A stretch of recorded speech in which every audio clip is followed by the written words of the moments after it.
नमामि शमीशान निर्वाण रूपम विभुम व्यापकं ब्रह्म वेद स्वरूपम निजम निर्गुणम निर्विकल्पम निरीहम चिदाकाश आकाशवासम भजेहम। बोलो शिव शंकर भोलेनाथ की जय हो। बंधुओं, आज मैं आपको अपनी वीडियो में सावन मास महात्म की कथा का 8वां अध्याय श्रवण करवाने जा रही हूँ। बंधुओं, यदि आपने YouTube चैनल संस्कार की बातें अब तक सब्सक्राइब नहीं किया तो जरूर करें और बेल आइकन दबाना ना भूलें ताकि आपको हमारी आने वाली सभी वीडियोस की नोटिफिकेशन सबसे पहले हो सके। बोलो शिव शंकर भोलेनाथ की जय हो, माँ पार्वती की जय हो, शिव परिवार की जय हो। ईश्वर बोले, हे सनत कुमार, अब मैं समस्त पापों का नाश करने वाले बुद्ध गुरु व्रत का वर्णन करूंगा, जिसे श्रद्धा पूर्वक करके मनुष्य परम सिद्धि प्राप्त करता है। ब्रह्मा जी ने चंद्रमा को ब्राह्मणों के राजा के रूप में अभिषिक्त किया। किसी समय उसने रूप और यौवन से संपन्न तारा नामक गुरु पत्नी को देखा।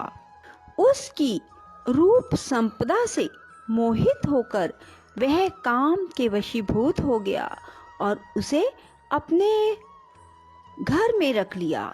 इस प्रकार बहुत दिन बीतने पर उसे बुद्ध नामक एक पुत्र प्राप्त हुआ, जो बुद्धिमान, सौंदर्यशाली और सभी शुभ लक्षणों से युक्त था। गुरु बृहस्पति को ज्ञात हुआ कि तारा चंद्रमा के घर में स्थित है। तब उन्होंने चंद्रमा से कहा कि मेरी पत्नी को वापस कर दो। अनेक तरह से समझाने पर भी जब चंद्रमा ने तारा को वापस नहीं दिया, तब बृहस्पति ने देवताओं की सभा में जाकर देवराज इंद्र को यह वृतांत बतलाया और कहा, हे शक, आप देवताओं के राजा हैं, अतः अपनी आज्ञा से आप उसे दिलाएं, अन्यथा उस चंद्रमा के द्वारा किया गया पाप आपको ही निसंदेह लगेगा, क्योंकि शास्त्र निर्णय के अनुसार प्रजा के द्वारा किए गए पाप को राजा भोगता है।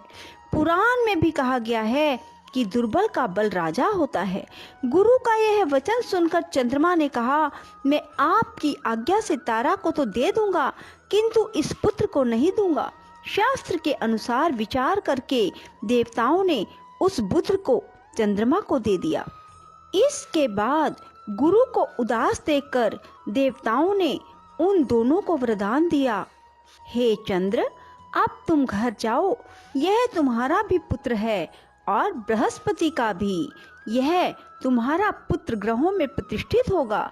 हे सुराचार्य, आप यह दूसरा भी शुभ वर ग्रहण कीजिए कि जो बुद्धिमान व्यक्ति आप दोनों बुद्ध गुरु का व्रत मिलाकर करेगा, उसकी संपूर्ण सिद्धि होगी।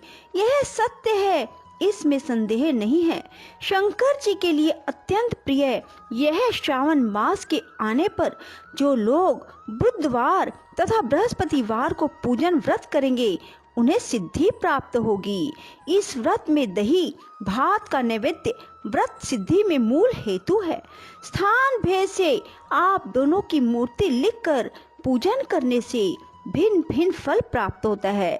यदि कोई हिंडोले के ऊपरी स्थान पर आप दोनों की मूर्ति लिखकर पूजन करे तो यह सर्व गुण संपन्न तथा दीर्घ आयु पुत्र प्राप्त करेगा। यदि मनुष्य कोषागार में मूर्ति को लिखकर पूजन करता है तो उसके कोष बढ़ते हैं और वे कभी क्षय को प्राप्त नहीं होते।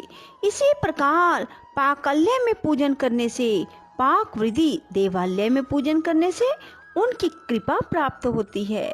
शय्यागार में लिखकर पूजन करने से स्त्री का वियोग कभी भी नहीं होता। धान्यगार में लिखकर पूजन करने से धान्य की वृद्धि होती है। इस प्रकार मनुष्य उन फलों को प्राप्त कर लेता है। इस प्रकार 7 वर्ष तक करने के बाद उद्यापन करना चाहिए। उद्यापन से पहले अधिवासन करके रात्रि में जागरण करना चाहिए। स्वर्ण की प्रतिमा बनाकर विधि पूर्वक 16 उपचारों से पूजन करने के पश्चात तिल, घी, चारु और अपामारक तथा अश्वत्थ से युक्त समिधाओं से होम करना चाहिए। अंत में पूर्ण आहुति देनी चाहिए। उसके बाद मामा व भांजे को प्रयत्न पूर्वक भोजन कराना चाहिए। इसके बाद ब्राह्मणों को तथा अन्य लोगों को भी भोजन कराना चाहिए। स्वयं भी भोजन करना चाहिए। इस विधि से 7 वर्ष तक करने पर मनुष्य सभी मनोरथों को प्राप्त कर लेता है। जो इसे विद्या की कामना से करता है वह वेद व शास्त्र के अर्थों को जानने वाला हो जाता है। बुद्धि प्रदान करते हैं और गुरु बृहस्पति गुरुता प्रदान करते हैं।